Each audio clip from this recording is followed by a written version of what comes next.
السلام عليكم واهلا وسهلا بكم، يا رب تكونوا بخير.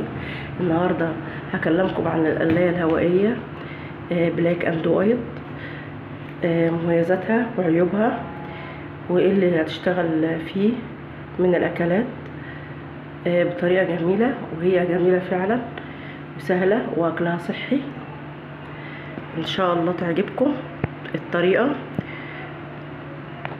الحجم بتاعها 7.5 لتر، الواط 2000 واط. طريقتها صحية للأكل. السلة بتاعتها 7.5 لتر، فيها نافذة زجاجية كبيرة،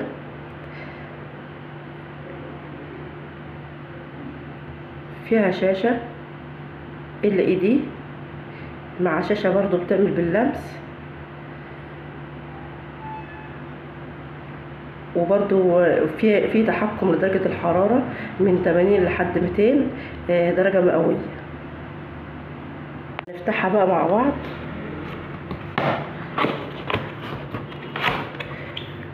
نشوف شكلها من جوه.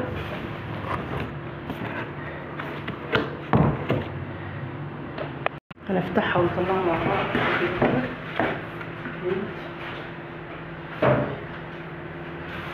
بسم الله.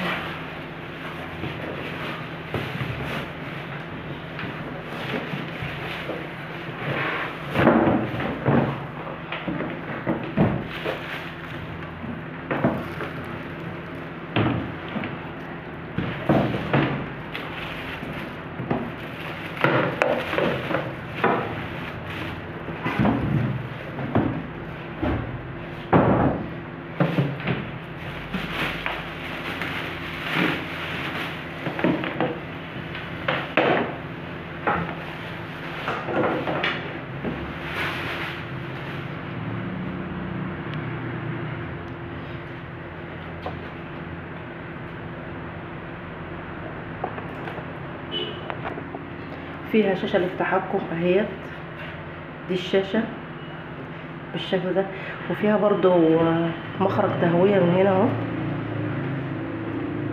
اهوت. نفتحها بقى نوريها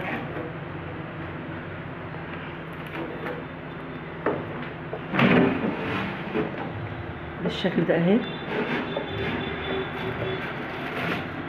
ده الكتالوج.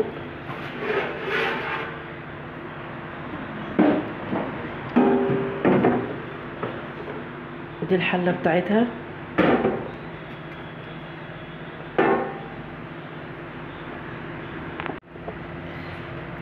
دي الحلة بتاعتها اهي ما شاء الله اهي، واسعة وحلوة. دي هنا برضو في شاشة هنا كده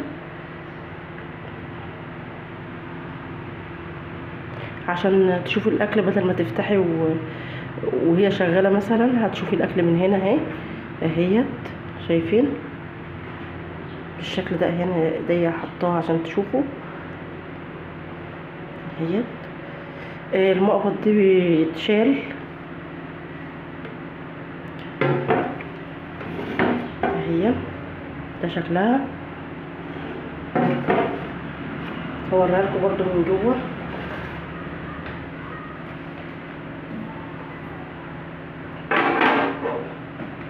من جوه اهي بالشكل ده اهي. سخن من فوق هنا. في شاشة للتحكم في درجات الحرارة، مثلا لو هتقلي بطاطس لها درجة حرارة معينة، فراخ لها وقت معين. طبعا جايبينها في الكتالوج دون الطريقة وطريقة الوقت والاستخدام لكل انواع الاكل. طبعا هتتبع التعليمات بتاعتها. ودي كل الكلام عن القلاية الهوائية او الاير فراير. يعني اكلها صحي. هتستعملي دهون اقل، بمعلقة زيت واحدة هتقلي طبعا البطاطس، يعني بدهون اقل وتوفير للوقت، واكلها صحي طبعا. ان شاء الله كده تجيبوها وتستعملوها. فترة الضمان بتاعتها 2 سنين. هي كده بالشكل ده اهي. الحله بتاعتها واسعه ما شاء الله.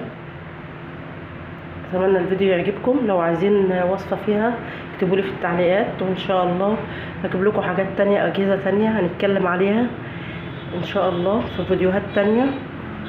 لو حابين اتكلم على اي اجهزه تانية قولوا لي في التعليقات وانا اجيبها لكم واصورها لكم. وكده الفيديو بتاعنا خلص، والسلام عليكم ورحمه الله وبركاته.